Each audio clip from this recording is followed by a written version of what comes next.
नमस्कार दोस्तों। सुबह मॉर्निंग में जो एडिटोरियल की वीडियो अपलोड की गई थी ना, उसे यूट्यूब ने रिमूव कर दिया।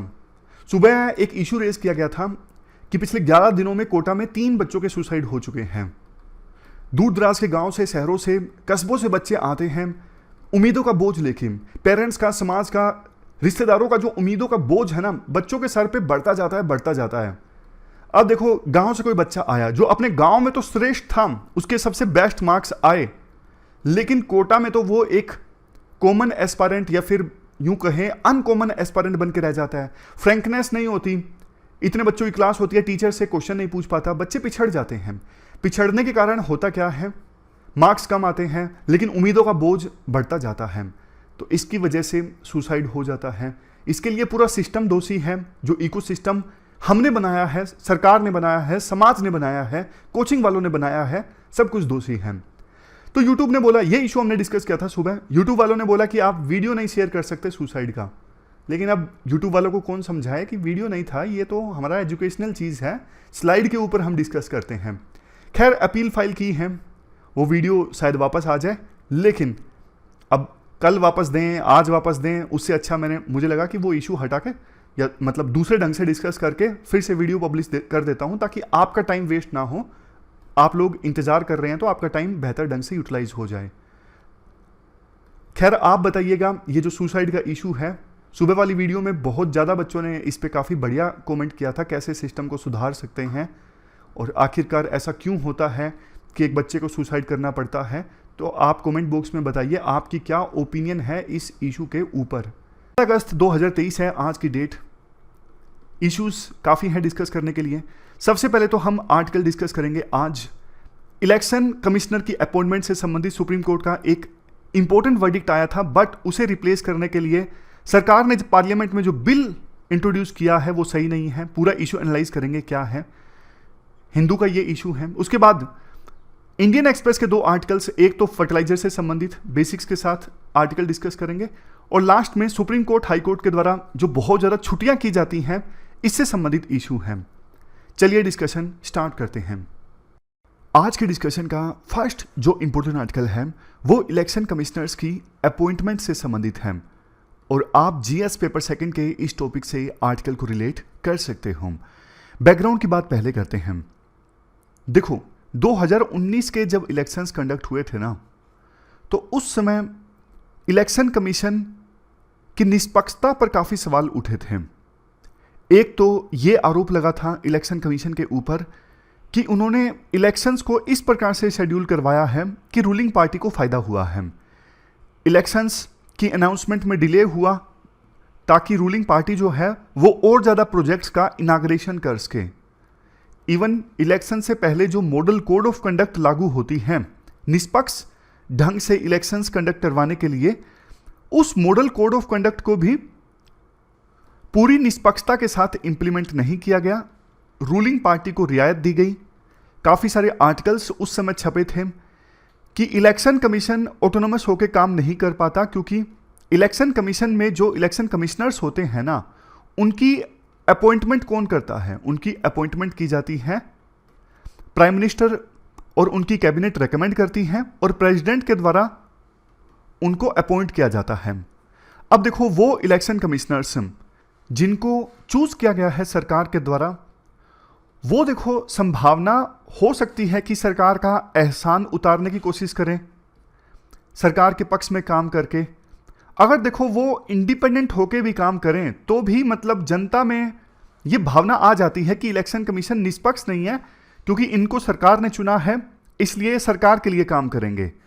एक फेमस कहावत है कि जो पब्लिक रिप्रेजेंटेटिव है ना, पब्लिक सर्वेंट है, उनमें ना ऑनेस्टी, इंटीग्रिटी ना सिर्फ होनी चाहिए बल्कि ना दिखनी भी चाहिए। जनता को लगना भी चाहिए कि ये ऑनेस्ट हैं, ये इंटीग्रिटी वाले हैं। तभी जनता का जो ट्रस्ट है वो बना रहता है उस इंस्टीट्यूशन में। फॉर एग्जांपल इस केस में इलेक्शन कमीशन में। देखो, हमारे देश की डेमोक्रेसी को अगर हमें सक्सेसफुल बनाना है तो इलेक्टोरल प्रोसेस तो पूरी तरह से निष्पक्ष होनी चाहिए।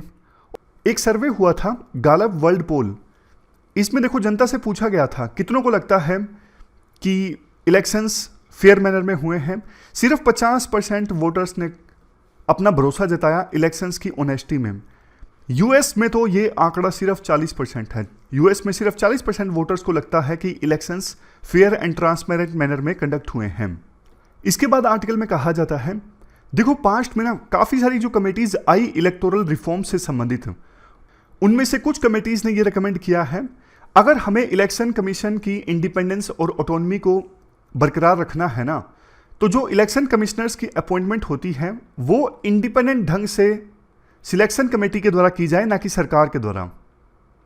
जैसे एग्जाम्पल के तौर पर 1990 में दिनेश गोस्वामी कमेटी ने यह कहा, और उससे पहले 1975 में जस्टिस तारकुंडे कमेटी ने भी यही रिकमेंड किया था कि इलेक्शन कमिश्नर्स की अपॉइंटमेंट इंडिपेंडेंट सिलेक्ट कमेटी के द्वारा की जाए। तो ये पूरा बैकग्राउंड मैंने आपको बता दिया कि पास्ट में क्या कुछ हुआ।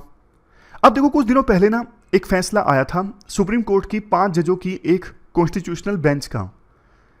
सुप्रीम कोर्ट की 5 जजों की बेंच ने यह कहा था कि इलेक्शन कमिश्नर कौन बनेगा ये एक कोलिजियम के द्वारा डिसाइड किया जाएगा। उस कोलिजियम में कौन कौन होगा, ध्यान से सुनिएगा।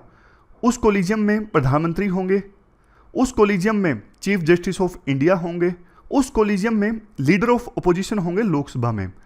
तो ये 3 लोगों का एक पैनल डिसाइड करेगा कि कौन इलेक्शन कमिश्नर बनेगा।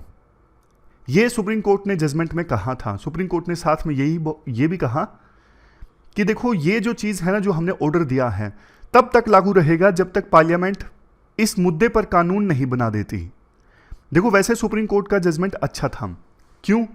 क्योंकि 3 लोग जब मिलकर काम करेंगे ना, प्रधानमंत्री, चीफ जस्टिस ऑफ इंडिया और लीडर ऑफ अपोजिशन, जाहिर तौर पे अगर ये पैनल चूज करता इलेक्शन कमिश्नर्स के नाम, तो फिर इसमें सरकार की इंटरफेरेंस कम से कम होती, क्योंकि पैनल में चीफ जस्टिस ऑफ इंडिया भी हैं, पैनल में लीडर ऑफ अपोजिशन भी हैं और सरकार की तरफ से सिर्फ प्राइम मिनिस्टर हैं। तो ये सुप्रीम कोर्ट का वर्डिक्ट आया था। बट देखो सरकार को ना सुप्रीम कोर्ट का ये जजमेंट पसंद नहीं आया। सरकार ने हाल ही में पार्लियामेंट में एक बिल प्रेजेंट किया, राज्यसभा में बिल प्रेजेंट किया गया है। सुप्रीम कोर्ट के इस ऑर्डर को रिप्लेस करने के लिए सरकार ने बिल प्रेजेंट किया है राज्यसभा में। बिल में जो प्रोविजंस हैं उनके बारे में मैं आपको बताता हूं। सरकार का बिल ये कहता है, सिलेक्शन कमेटी में, सुप्रीम कोर्ट ने तो कहा था सिलेक्शन कमेटी में ये लोग होने चाहिए, सीजेआई प्लस में लीडर ऑफ अपोजिशन प्लस में प्राइम मिनिस्टर। लेकिन बिल जो प्रेजेंट किया गया है उसके अनुसार सिलेक्शन कमेटी में प्रधानमंत्री होने चाहिए, एक लीडर ऑफ अपोजिशन होने चाहिए लोकसभा में, लेकिन तीसरे नंबर पे सीजीआई के अलावा, चीफ जस्टिस ऑफ इंडिया के अलावा एक यूनियन मिनिस्टर होने चाहिए जिसको प्रधानमंत्री के द्वारा चूज किया गया है, जिसको प्रधानमंत्री के द्वारा नॉमिनेट किया गया है। तो फर्क आपको पता लग ही गया होगा। सरकार ने जो बिल प्रेजेंट किया है उसके अनुसार जो पैनल इलेक्शन कमिश्नर को चूज करेगा ना, उसमें सीजीआई के अलावा एक और यूनियन मिनिस्टर होने चाहिए। क्रिटिसिज्म ये है, अगर ये पैनल इलेक्शन कमिश्नर को चूज करेगा तो फिर फर्क ही क्या रहा। अब प्रधानमंत्री के जो कोलीग हैं कैबिनेट में वो तो प्रधानमंत्री की बात ही मानेंगे, तो 2 लोगों का वोट तो एक तरफ ही होगा। वो पहले जैसा सिस्टम ही हो गया कि सरकार जिसे चाहेगी वही इलेक्शन कमिश्नर बनेगा। तो इफेक्टिवली कोई चेंज नहीं होगा अगर ये बिल पास हो गया तो, क्योंकि सरकार के 2 बंदे होंगे पैनल में और सरकार की बात ही मानी जाएगी। ये पैनल इंडिपेंडेंट होकर इलेक्शन कमिश्नर्स को नहीं चूज कर सकेगा। नेक्स्ट प्रोविजन तो बिल में अच्छा है, सर्च कमेटी से संबंधित। सर्च कमेटी का काम यह होगा कि कुछ नाम सजेस्ट करना सिलेक्शन कमेटी को। सिलेक्शन कमेटी जिसमें 3 लोग हैं, PM plus leader of opposition plus में एक यूनियन मिनिस्टर। लेकिन देखो इस पैनल को ना एक सिलेबस दिया जाएगा।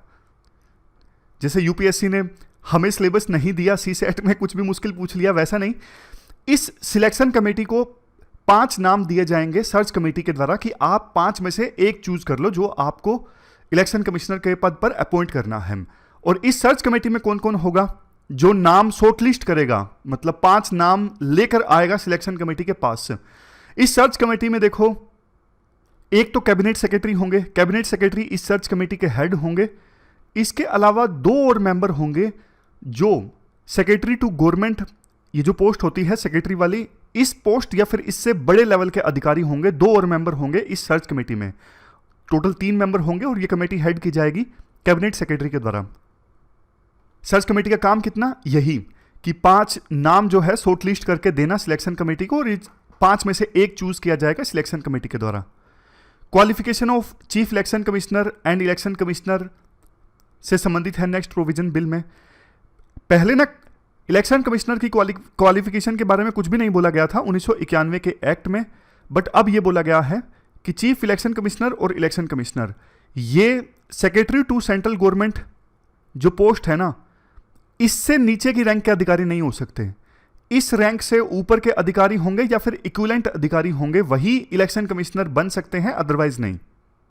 बाकी देखो कार्यकाल क्या होगा वो तो सेम है 1991 के एक्ट जैसा।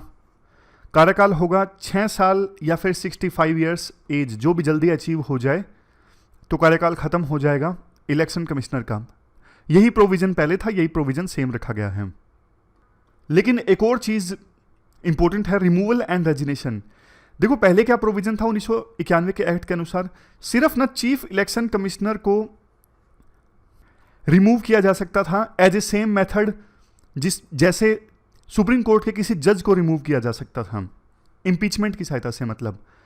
और बाकी इलेक्शन कमिश्नर के लिए यह प्रोविजन नहीं था।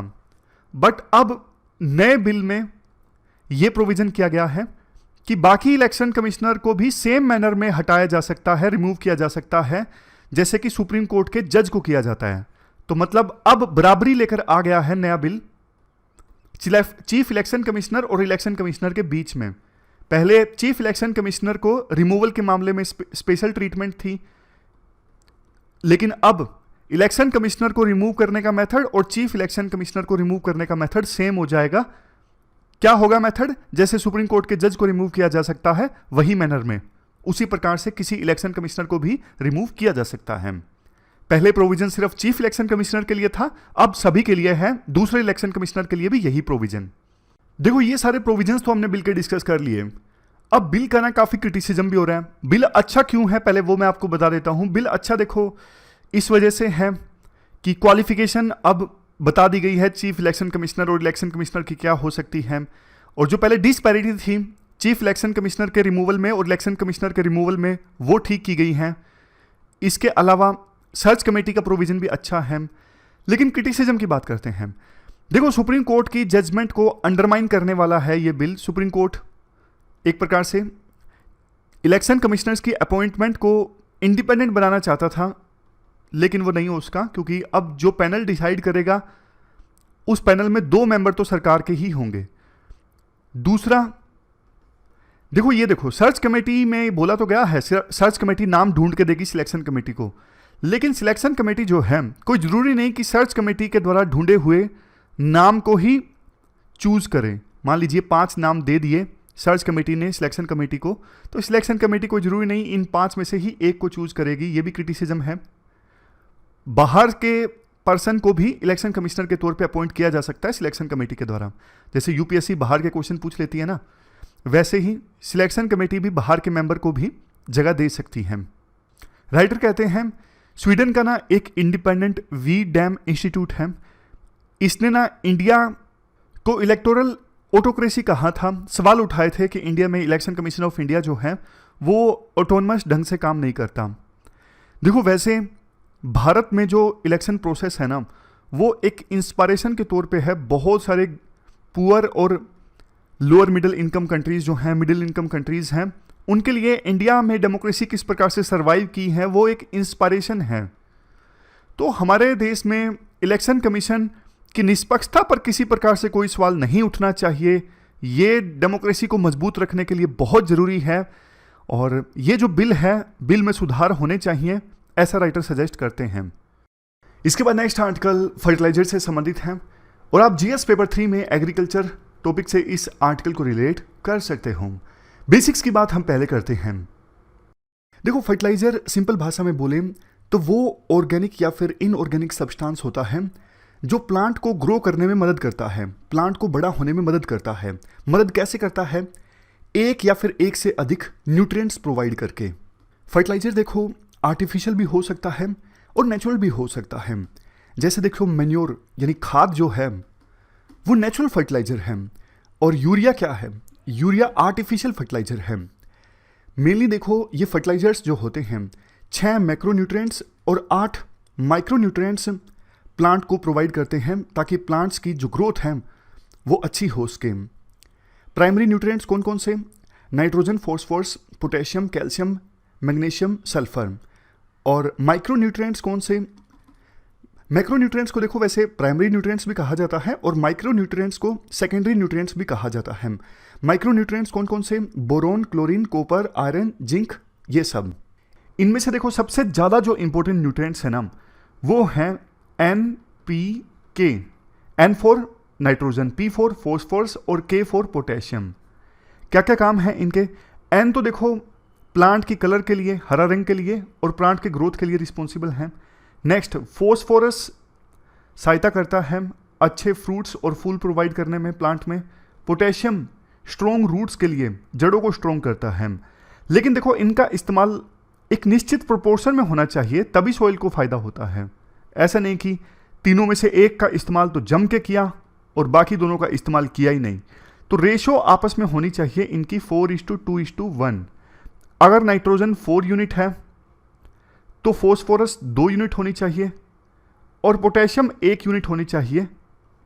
इस प्रकार से इस्तेमाल हो सोइल में तब इफेक्टिवनेस बढ़ती है। अब देखो एक और चीज है, नाइट्रोजन यूज एफिशिएंसी। एग्जाम्पल देके समझाता हूं। नाइट्रोजन यूज एफिशिएंसी, मान लीजिए एक किसान ने ना, महेश किसान है, महेश ने ना यूरिया यूज किया अपने खेत में ताकि जो फसल है उसको नाइट्रोजन प्रोवाइड किया जा सके। लेकिन देखो जो यूरिया इस्तेमाल किया गया है ना उसमें 100 यूनिट नाइट्रोजन है, लेकिन यूरिया इस्तेमाल किया गया जो फसल है उसको मिला सिर्फ 35 यूनिट नाइट्रोजन। बाकी 65 यूनिट जो नाइट्रोजन था यूरिया के अंदर उसका लॉस हो गया, वो प्लांट तक पहुंच ही नहीं पाया। तो नाइट्रोजन यूज एफिशिएंसी कितनी हुई? 100 में से सिर्फ 35 यूनिट नाइट्रोजन ही तो पहुंचा प्लांट्स तक, तो नाइट्रोजन यूज एफिशिएंसी हुई 35% सिर्फ और सिर्फ। अब देखो किसान ने तो यूरिया दिया ये सोच के कि नाइट्रोजन मिलेगा फसल को, लेकिन उसमें से मिला सिर्फ 35% फसल को। तो जो फायदा किसान ने सोचा था, जो फायदा महेश ने सोचा था वो नहीं हुआ। तो महेश क्या करेगा? महेश और ज्यादा यूरिया इस्तेमाल करेगा। महेश को लगेगा कि यार नाइट्रोजन तो पहुंची नहीं, एक पैकेट और खरीद के लाता हूं, तो वो एक पैकेट और खरीद के लाएगा और यूज करेगा। सरकार देखो यूरिया पे सब्सिडी ज्यादा देती है, इसलिए भी किसान जो है वो यूरिया ज्यादा इस्तेमाल करते हैं। तो क्वेश्चन उठता है इसका सॉल्यूशन क्या है? क्या करें कि महेश ज़्यादा यूरिया का इस्तेमाल ना करें, यानी किसान ज़्यादा यूरिया का इस्तेमाल ना करें? तो इसके लिए ना प्रधानमंत्री मोदी ने यूरिया गोल्ड फर्टिलाइजर लॉन्च किया। प्रधानमंत्री मोदी ना महेश को बोलते हैं कि महेश भैया आपने यूरिया का सीधा इस्तेमाल मत कीजिए, यूरिया के साथ ना सल्फर ऐड कर दीजिए, यूरिया में सल्फर की फोर्टिफिकेशन कर दीजिए, जिसका नाम होगा, दोनों को जब मिलाया जाएगा यूरिया प्लस सल्फर, इसका नाम होगा यूरिया गोल्ड फर्टिलाइजर। महेश बोलते हैं मोदी जी को कि इसका फायदा क्या होगा, क्यों ऐड करूं मैं यूरिया में सल्फर? तो प्रधानमंत्री मोदी बोलते हैं यूरिया गोल्ड से ना नाइट्रोजन यूज एफिशिएंसी बढ़ जाएगी। कैसे बढ़ जाएगी? क्योंकि देखो यूरिया के साथ में जब सल्फर ऐड करेंगे ना तो सल्फर की वजह से यूरिया नाइट्रोजन को ना धीरे धीरे रिलीज करेगा, एकदम से रिलीज नहीं करेगा, धीरे धीरे रिलीज करेगा। तो प्लांट्स को ना ज्यादा नाइट्रोजन मिलेगी। पहले 100 में से सिर्फ 35 यूनिट नाइट्रोजन प्लांट्स तक पहुंच पाती थी, लेकिन बाकी तो या तो एटमॉस्फेयर में उड़ जाती थी या फिर जमीन के नीचे लीचिंग हो जाती थी और नाइट्रोजन नाइट्रेट्स में तब्दील हो जाती थी। बट अब ज्यादा नाइट्रोजन, नंबर तो नहीं बताया गया, लेकिन अब ज्यादा नाइट्रोजन प्लांट्स को मिलेगी, यानी नाइट्रोजन का ज्यादा अच्छे से इस्तेमाल होगा यूरिया प्लस सल्फर से, यानी यूरिया गोल्ड फर्टिलाइजर से। अब देखो ज्यादा नाइट्रोजन मान लीजिए प्लांट्स तक पहुंचेगी तो जाहिर तौर पे किसानों को कम यूरिया का इस्तेमाल करना पड़ेगा, पौधा जो है ज्यादा लंबे समय तक हरा रहेगा। आमतौर पे नॉर्थ इंडिया में होता क्या है, जैसे ही फसल का पौधा पीला पड़ने लगता है ना, येलो कलर आने लगता है, उसी समय किसान यूरिया का इस्तेमाल करने लगते हैं। बट अब चूंकि ज्यादा जल्दी पीला रंग आएगा ही नहीं पौधे को, तो यूरिया का इस्तेमाल कम होगा। पहले अगर 3 पैकेट यूरिया का इस्तेमाल होता था, यूरिया गोल्ड फर्टिलाइजर से सिर्फ 2 पैकेट यूरिया का इस्तेमाल करना पड़ेगा। ये सारी बातें सुन के महेश बोलेगा प्रधानमंत्री मोदी को, मोदी जी ये सारी बातें तो ठीक हैं, लेकिन मैं जो यूरिया के अंदर सल्फर ऐड कर रहा हूं उसके भी तो पैसे लगेंगे ना, सल्फर मैं खामखा का ऐड कर रहा हूं। प्रधानमंत्री मोदी बोलते हैं महेश को, नहीं महेश भाई, सल्फर का इस्तेमाल वैसे भी आपको करना ही था, सल्फर सोइल के लिए बहुत ज़्यादा ज़रूरी है, ऑयल सीड्स और पल्सेस के लिए सल्फर बहुत ज़्यादा ज़रूरी है, सल्फर से प्लांट की ग्रोथ सुनिश्चित होती है, पैदावार बढ़ती है। मतलब कि ओवरऑल यूरिया गोल्ड फर्टिलाइजर इस्तेमाल करने से आपकी फसल की पैदावार और ज़्यादा बढ़ेगी। अभी मैं आपको आंकड़े भी बताता हूं। और एक और चीज़ बोलते हैं प्रधानमंत्री मोदी महेश को कि यूरिया गोल्ड में ना 37% नाइट्रोजन है और 17% सल्फर है। अगर प्री में क्वेश्चन पूछ लिया जाए यूरिया गोल्ड फर्टिलाइजर है क्या और इसमें नाइट्रोजन और सल्फर की मात्रा कितनी है, तो आप बता सकते हो 37% नाइट्रोजन 17% सल्फर। इसके बाद राइटर बोलते हैं देखो ये रेवोल्यूशनरी सॉल्यूशन है, क्योंकि हमारे देश में ना जितने फर्टिलाइजर्स का इस्तेमाल होता है ना उसमें से 46% तो यूरिया का ही इस्तेमाल होता है। यूरिया कंजम्पशन के मामले में देश दूसरे नंबर पे है चाइना के बाद में, बट एक बड़ा परसेंटेज ऐसा है जो हम यूरिया डायरेक्टली इंपोर्ट करते हैं दूसरे देशों से। इवन जो हमारे देश में भी हम यूरिया प्रोड्यूस करते हैं ना वो नेचुरल गैस का इस्तेमाल करके करते हैं, और आपको पता है नेचुरल गैस भी तो हम इंपोर्ट ही करते हैं ना। तो मतलब यूरिया के लिए हम दूसरे देशों के ऊपर डिपेंडेंट है, इंपोर्ट पर डिपेंडेंट है, और यूरिया का यूज भी बढ़ता जा रहा है। इसके बाद राइटर जो बोलते हैं वो आप ध्यान से सुनिएगा। राइटर कहते हैं देखो यूरिया का तो ना मैंने सिर्फ एक एग्जाम्पल दिया, यूरिया का तो मैंने सिर्फ एक एग्जाम्पल दिया। मेन पॉइंट ये है जिन फर्टिलाइजर्स का इस्तेमाल किसान ज़्यादा करते हैं ना, फॉर एग्जाम्पल यूरिया हो गया, डीएपी हो गया, डीएपी मतलब डाई अमोनियम फोस्फेट, इन बड़े फर्टिलाइजर प्रोडक्ट्स के साथ ना आप कोटिंग करो, कोटिंग मान लीजिए, फोर्टिफिकेशन मान लीजिए, या फिर सिंपली देसी भाषा में बोलना है तो यूं कह दो कि मिक्स करो, इन फर्टिलाइजर प्रोडक्ट्स के साथ मिक्स करो सेकेंडरी न्यूट्रिएंट्स को या फिर माइक्रो न्यूट्रिएंट्स को। मतलब छोटे छोटे जो और न्यूट्रिएंट्स चाहिए होते हैं ना प्लांट्स को, उनको मिक्स कर दो बड़े फर्टिलाइजर प्रोडक्ट्स के साथ में। जैसे कि देखो micro nutrients for example zinc, boron, manganese, iron, copper, निकल, ये सब इनको मिक्स कर दो यूरिया के साथ में या फिर डीएपी के साथ में, डायमोनियम फोस्फेट के साथ में, या फिर सेकेंडरी न्यूट्रिएंट्स के साथ मिक्स कर दो यार, जैसे सल्फर, कैल्शियम या फिर मैग्नीशियम। ये है मेन चीज। मैं फिर से बोलता हूं ताकि कंसेप्ट क्लियर हो जाए। ये जो बड़े फर्टिलाइजर के प्रोडक्ट है ना, यूरिया या फिर डीएपी, डायमोनियम फोस्फेट, इनके साथ आप छोटे छोटे न्यूट्रिएंट्स को मिक्स कर दो। इससे फायदा क्या होगा? फायदा ये होगा, एक तो मेन न्यूट्रिएंट्स की एफिशिएंसी बढ़ जाएगी, जैसे नाइट्रोजन यूज एफिशिएंसी का हमने एग्जांपल डिस्कस किया। डायमोनियम फोस्फेट के साथ आप छोटे न्यूट्रिएंट को ऐड कर रहे हो तो फोस्फोरस यूज की एफिशिएंसी बढ़ जाएगी। एक तो ये फायदा होता है। दूसरा देखो, इसी बहाने छोटे छोटे जो न्यूट्रिएंट्स है ना वो भी मिल जाते हैं प्लांट्स को। जैसे यूरिया वाले केस में हमने डिस्कस किया, सल्फर मिल गया, छोटा न्यूट्रिएंट है लेकिन उसकी भी जरूरत है सोइल को, वो मिल गया, तो दोनों फायदे हो जाते हैं। मेन जो न्यूट्रिएंट हम दे रहे हैं, जैसे यूरिया में नाइट्रोजन दे रहे हैं, उसके यूज की एफिशिएंसी बढ़ जाती है, और इसी बहाने छोटा न्यूट्रिएंट जो है वो भी प्लांट तक पहुंच पाता है। आप यहां पे पढ़ भी सकते हो जो पॉइंट मैंने आपको बोला। इसके बाद एक और एग्जांपल देते हैं, यारा इंटरनेशनल। सिंपल यारा है, यारा ओ यारा नहीं है। यारा इंटरनेशनल नॉर्वे की एक कंपनी है। इन्होंने ना एक प्रोडक्ट बनाया, जिंक प्रोकोट। क्या है ये जिंक प्रोकोट? देखो आमतौर पे ना जब पैडी की खेती होती है ना तो किसान क्या करते हैं, यूरिया के साथ में ऐड करते हैं जिंक सल्फेट को। बट जिंक सल्फेट ना एक पाउडर वाला प्रोडक्ट है, पाउडर है। जैसे ही ऐड करते हैं ना बहुत सारा पाउडर तो हवा में उड़ जाता है, तो अच्छे से ऐड नहीं हो पाता यूरिया के साथ जिंक सल्फेट। जबकि यारा इंटरनेशनल ने जो ये प्रोडक्ट बनाया है ना जिंक प्रोकोट, ये ना एक तेल है, ऑयल है, ये यूरिया के साथ ना अच्छे से मिक्स हो जाता है, यूरिया के साथ पूरा यूनिफॉर्मली डिस्ट्रीब्यूट हो जाता है।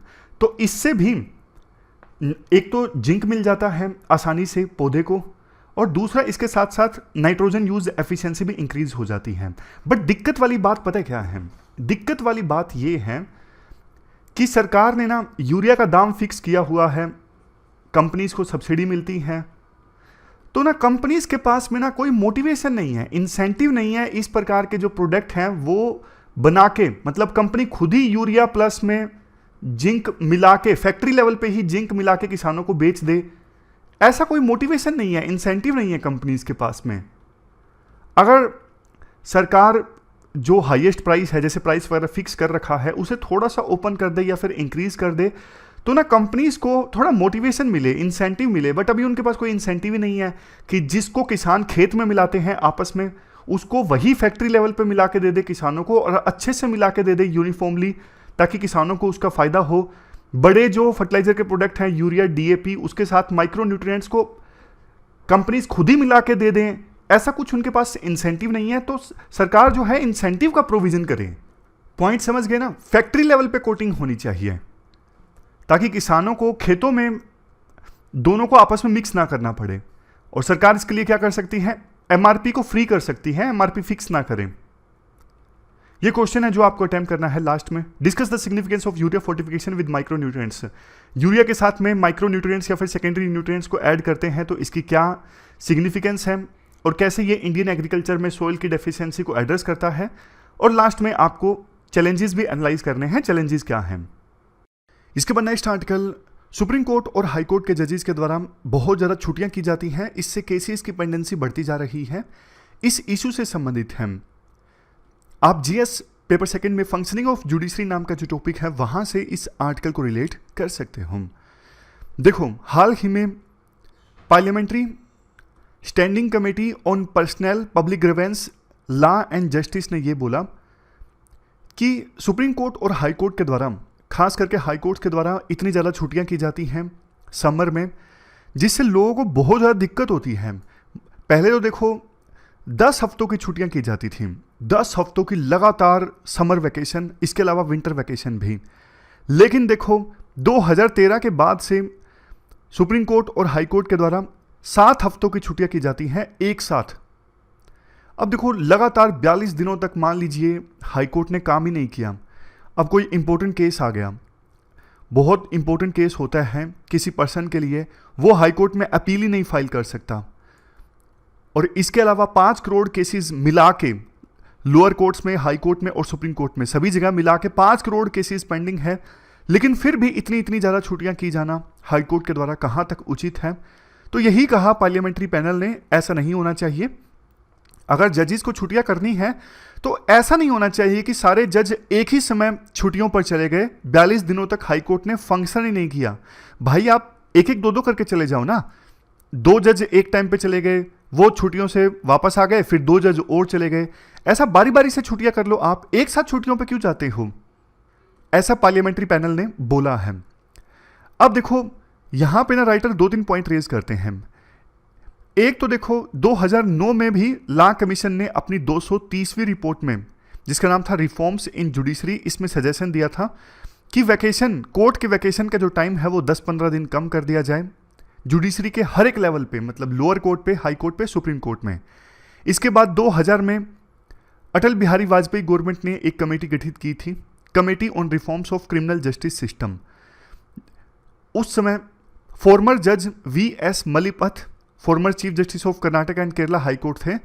इनकी अध्यक्षता में वाजपेयी गवर्नमेंट ने यह कमेटी गठित की थी और उस कमेटी ने भी अपनी रिपोर्ट में यही कहा कि कोर्ट की छुट्टियों का जो टाइम है उसे 21 दिन कम कर दिया जाए, क्योंकि केसेस की जो पेंडेंसी है वो बढ़ती जा रही है। हमारे देश में सुप्रीम कोर्ट पूरे साल में एवरेज के तौर पे कितना काम करती है? 193 वर्किंग डेज हैं सुप्रीम कोर्ट के एक साल में। हाई कोर्ट के वर्किंग डेज हैं 210 डेज, 210 दिन 365 में से। और ट्रायल कोर्ट्स के वर्किंग डेज हैं एक साल में 245 दिन।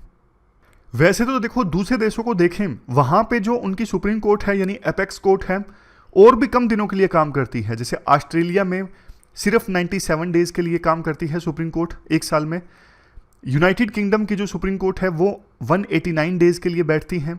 सिंगापुर की जो सुप्रीम कोर्ट है वो 145 डेज के लिए, और यूएस की सुप्रीम कोर्ट तो एक साल में 79 डेज के लिए बैठती हैं। बट देखो, दूसरे देशों से कंपेयर इसलिए नहीं कर सकते क्योंकि हमारे देश में सुप्रीम कोर्ट के पास में पावर्स ज़्यादा हैं। आपको पता ही है, ना सिर्फ संविधान संबंधित मामलों पर उनको अपना फैसला देना पड़ता होता है, बल्कि अपील भी, फाइनल अपील जो जाती है वो भी सुप्रीम कोर्ट के पास जाती है। इंटीग्रेटेड जुडिशियल सिस्टम है हमारे देश में, तो हमारे देश में सुप्रीम कोर्ट के पास में पावर्स ज़्यादा हैं। अब एक इंपॉर्टेंट एस्पेक्ट ये आता है, मान लीजिए कोर्ट छुट्टियों पर है, कोई बहुत ज़्यादा इंपॉर्टेंट मामला आ जाता है, तो क्या होगा? तो राइटर कहते हैं देखो, कुछ जज तो अवेलेबल होते हैं, रेगुलर सुनवाई नहीं करते, लेकिन बहुत ज़्यादा इंपॉर्टेंट मामला आ गया जैसे एविक्शन से संबंधित, बेल से संबंधित, तो वो कुछ जज जो अवेलेबल होते हैं वो मामले को सुन लेते हैं। रेगुलर जो हियरिंग होती है ना वो नहीं होती, इंपॉर्टेंट मामले जो बहुत ज़्यादा हैं उनकी सुनवाई हो जाती है। इससे पहले जो फॉर्मर लॉ मिनिस्टर थे किरण रिजिजू, उन्होंने भी इस सिस्टम को क्रिटिसाइज किया था कि इतनी इतनी छुट्टियां आप मत मारिए, और उन्होंने तो ये भी कह दिया था कि नेशनल जुडिशियल अपॉइंटमेंट कमीशन अगर आया होता, ये कॉन्स्टिट्यूशनल अमेंडमेंट एक्ट पार्लियामेंट के द्वारा पास किया गया था, बट सुप्रीम कोर्ट ने इसे नलीफाई कर दिया था, स्ट्राइक डाउन कर दिया था। तो किरण रिजिजू ने बोला ये आया होता तो शायद सिस्टम में सुधार आ गए होते। एक प्रकार से जुडिशरी को क्रिटिसाइज करने के लिए उन्होंने ये बोला था। तो ये पूरा आर्टिकल है, इसको हम इस्तेमाल कर सकते हैं, एथिक्स में भी इस्तेमाल कर सकते हैं। इसके बाद आज की एथिकल टर्म है कॉन्फिडेंशियलिटी। वैसे तो देखो ये सिंपल टर्म है, लेकिन एथिक्स के कंटेक्स्ट में देखिए, एग्जाम्पल के साथ बताता हूँ, आपको समझ में आ ही जाएगा। देखो, जो ब्यूरोक्रेट्स होते हैं ना, उनको बहुत सारे फैसले लेने होते हैं जिससे बहुत कुछ उथल पुथल होता है। मान लीजिए अब ब्यूरोक्रेट्स को कुछ ऐसा फैसला लेना है जिससे रिलायंस कंपनी को बहुत ज़्यादा फ़ायदा होगा, अंबानी को काफ़ी ज़्यादा फ़ायदा होगा। इन्होंने डिसाइड कर लिया है कि ये फैसला हमें लेना है और अनाउंस करना है एक निश्चित डेट को, फॉर एग्जांपल 20 अगस्त को। तो देखो, जैसे ही ये फैसला पब्लिक में अनाउंस किया जाएगा ना, रिलायंस की कंपनीज का जो प्राइस है शेयर मार्केट में बढ़ जाएगा। तो ये ब्यूरोक्रेट्स की ड्यूटी बनती है कि उनके पास जो इंफॉर्मेशन है जो उन्हें डिस्क्लोज करनी है पब्लिक तक 20 अगस्त को, तो ये इंफॉर्मेशन वो इससे पहले किसी को पता नहीं लगने देंगे, इसे कॉन्फिडेंशियल रखेंगे। समझ गए? एक और एग्जांपल देता हूं, जैसे डॉक्टर का एग्जांपल लीजिए। मरीज डॉक्टर के पास जाता है तो सारी ट्रू इंफॉर्मेशन देता है, तो ये डॉक्टर की ड्यूटी बनती है कि मरीज के सारी जो इंफॉर्मेशन है ना वो अपने तक सीमित रखा जाए। ऐसा नहीं कि उसे पब्लिकली डिस्क्लोज कर दिया जाए या फिर अपने दोस्तों को बता दिया जाए, नहीं। डॉक्टर की जिम्मेदारी होती है कि पेशेंट्स की इंफॉर्मेशन को कॉन्फिडेंशियल रखना।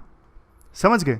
तो ये कॉन्फिडेंशियलिटी क्या है? ये प्रैक्टिस है कि इंफॉर्मेशन को क्लासिफाइड रखा जाएगा, जो सेंसिटिव इंफॉर्मेशन है उसको नॉन ऑथराइज्ड इंडिविजुअल्स तक नहीं पहुंचने दिया जाएगा। कॉन्फिडेंशियलिटी की जरूरत है देखो, ना सिर्फ पब्लिक ऑफिसेस में बल्कि प्राइवेट ऑफिसेस में भी। और वैसे भी अब तो सरकार डेटा को प्रोटेक्ट करने के लिए बिल भी लेकर आई है। अब समरी भी देख लीजिए आप। 12 अगस्त 2023 को हमने जो एडिटोरियल डिस्कशन की थी, क्रिमिनल लॉज में बदलाव करने के लिए सरकार ने बिल प्रेजेंट किया है। IPC, CrPC, Indian evidence act, इन सब को बदलाव करने के लिए सरकार ने 3 बिल्स प्रेजेंट किए हैं। अब देखो, एक चीज़ मैं आपको बताता हूँ, इस पर ना बहुत सारे आर्टिकल्स पब्लिश होंगे बिलों पर चर्चा करने के लिए। 3 बिल्स जो आए हैं इन पर डिस्कशन करने के लिए आपको ना पीएचडी नहीं करनी है कि क्या क्या बदलाव होंगे, कैसे होंगे, क्योंकि सिलेक्ट कमेटी के पास में भेजा है, पार्लियामेंट्री कमेटी के पास सरकार ने बिल्स को भेजा है, और बहुत मतलब प्रोसेस चलेगा अभी बिल्स में बदलाव का। तो ऐसा नहीं कि आप इस पे 20-25 आर्टिकल्स पढ़ लो, क्योंकि फाइनल जो एक्ट बनेंगे ना वो जरूरी है हमारे लिए। बिल्स पे जो आर्टिकल्स आएंगे, दिन रात कमेंट्री होगी, बहुत ज़्यादा दिन रात न्यूज़ आएगी, सब पे आपको ध्यान देने की आवश्यकता नहीं है। क्रिमिनल जस्टिस बिल्स में बदलाव की क्यों आवश्यकता पड़ी? एक तो देखो, ब्रिटिश इरा के बिल्स थे, आउटडेट हो गए थे, इसलिए नए बिल्स की आवश्यकता थी। टेक्नोलॉजी नई आ चुकी है, नए इश्यूज आ चुके हैं, तो उन सब इश्यूज को देखते हुए ये बिल्स लाए गए हैं। ये बिल्स सिटीजन्स को एम्पावर करते हैं, जैसे सिटीजन जैसे प्रोविजंस को हटा के, और कंटेम्प्रेरी इश्यूज जैसे मॉब लिंचिंग वगैरह, chain snatching, law enforcement agencies की अकाउंटेबिलिटी को इंक्रीज करते हैं ये बिल। और प्रोसीजर को मॉडर्नाइज किया गया है, जैसे विक्टिम्स की वीडियो रिकॉर्डिंग करना जरूरी है ताकि इन्वेस्टिगेशन में आसानी हो। फेयर ट्रायल को प्रमोट किया गया है। कन्विक्शन रेट को इंक्रीज किया जाएगा, 90% तक लाया जाएगा। ये आर्गुमेंट्स दिए जाते हैं नए बिल्स को लाने के लिए। स्पेसिफिक प्रोविजंस भी बताए गए हैं, लेकिन बिल के स्पेसिफिक प्रोविजंस को अभी आपको याद करने की आवश्यकता नहीं है, क्योंकि इसमें बदलाव होंगे। तो बिल के प्रोविजंस को याद करके कोई फायदा नहीं है। फिर एक rural development and multi dimensional poverty index वाला आर्टिकल हमने डिस्कस किया था कि पॉवर्टी कम हुई है, नीति आयोग का डेटा बोलता है। पॉजिटिव चेंजेस भी देखने को मिले हैं रूरल एरियाज में, जैसे पक्का घर ज़्यादा देखने को मिल रहा है, सेलफोन का यूजेज बढ़ा है, स्मार्ट डिवाइसेस का ज़्यादा इस्तेमाल हो रहा है, मोटर बाइक्स ज़्यादा दिखती हैं रूरल एरियाज़ में, ब्रांडेड कंज्यूमर गुड्स आसानी से अवेलेबल हैं, गर्ल्स एजुकेशन बढ़ी है, डीजे का इस्तेमाल होता है, पहले बहुत कम होता था। ये स्कीम्स है जिन्होंने अच्छा रोल प्ले किया है, जैसे स्वच्छ भारत मिशन, जल जीवन मिशन, पोषण अभियान। लेकिन कुछ कंसर्न्स हैं लाइफस्टाइल से संबंधित। रूरल एरिया से अर्बन एरियाज में माइग्रेशन हो रहा है, तो लेबर की कमी पड़ रही है रूरल एरियाज में। इस वजह से बहुत से किसान खेती छोड़ रहे हैं या अपनी ज़मीन को लीज पे दे रहे हैं। लीज पे दे रहे हैं तो फिर वो रख रखाव नहीं हो पाता ज़मीन का। हार्मफुल सब्सटेंसेस का एडिक्शन बढ़ा है, डिजिटल एडिक्शन बढ़ा है, मतलब मोबाइल फ़ोन का ज़्यादा इस्तेमाल होता है। हाइजीन और सैनिटेशन में ना इंडिविजुअल लेवल पे तो फ़ायदा हुआ है, घरों में टॉयलेट्स हैं, बट गांव के लेवल पे वेस्ट का मैनेजमेंट ठीक से नहीं हो रहा है। तो ये सारी चीज़ें हमने डिस्कस की थी कि एम्प्लॉयमेंट अपॉर्चुनिटीज़ इंक्रीज़ की जाए, टोबैको प्रोडक्ट्स और लीकर को कंट्रोल किया जाए, अवेयरनेस ज़्यादा फैलाई जाए, इंटरनेट का इस्तेमाल कैसे करना है। इनफॉर्मल इकोनॉमी से संबंधित आर्टिकल हमने डिस्कस किया था कि जो इनफॉर्मल वर्कर्स हैं उन तक सोशल सिक्योरिटी और बाकी बेनिफिट्स नहीं पहुंच पाते, तो उनको फॉर्मल इकोनॉमी में लेकर आना है ताकि उनको बेनिफिट्स हो। कोविड का एग्जांपल हमने डिस्कस किया था। चैलेंजेस क्या क्या हैं? चैलेंजेस देखो बहुत सारे हैं। बहुत से फर्म्स ऐसी हैं जो आना नहीं चाहती फॉर्मल सेक्टर में, उन्हें लगता है कि कंप्लायंस बहुत ज़्यादा बढ़ जाएगा, उन्हें नुकसान होगा। कई बार देखा जाता है कि फॉर्मल सेक्टर की कंपनीज भी अपना काम ठेके पे दे देती हैं, उन्हें लगता है कि ठेके पे काम करवाएंगे तो ज़्यादा आसानी होती है, अदरवाइज तो सरकार की इतनी सारी जो कंप्लायंस है उसे करना पड़ता है। तो पॉइंट्स यही थे कि सरकार कंप्लायंस को ईजी बनाए ताकि एक इंसेंटिव क्रिएट करे कि ज़्यादा कंपनी, ज़्यादा फर्म्स जो हैं वो आए फॉर्मल सेक्टर में, फॉर्मल सेक्टर का लाभ उठाएं। ऐसा इंसेंटिव सरकार को देना चाहिए। तो ये सारे पॉइंट्स हमने डिस्कस किए थे। ये थी हमारी आज की डिस्कशन। फिलहाल इस डिस्कशन में इतना ही। Thank you very much for discussion.